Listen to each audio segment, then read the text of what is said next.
পূর্ব মেদিনীপুরের সাগরবার গ্রামে পূর্ব মেদিনীপুর জেলা পরিষদের উদ্যোগে জেলা পরিষদ JP9 কাপের শুভোদ্বোধন হলো। 8 দলীয় ফুটবল ছাড়াও মিলন উৎসবের আয়োজন করা হয়। আজ বর্ণাঢ্য শোভাযাত্রা সহকারে সূচনা হয়।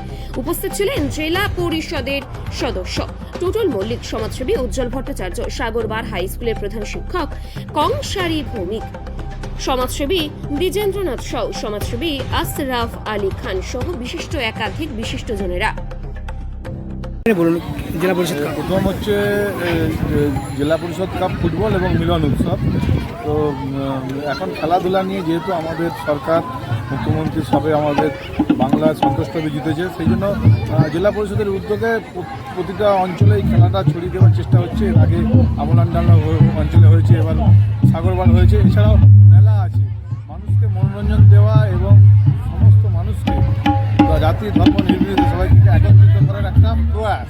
সেই প্রয়াসেই সাগরবার অঞ্চলের যারা তৃণমূল আর যে সকল দাদা ভাইরা মাঠের মধ্যে অযথা নেমে পড়েছেন, আপনারা তো আজকের এই খেলা কত দলের বা কি কি আছে? 8টা দলের টুর্নামেন্ট এবং বিভিন্ন জায়গা থেকে সমস্ত টিম অংশগ্রহণ করেছে।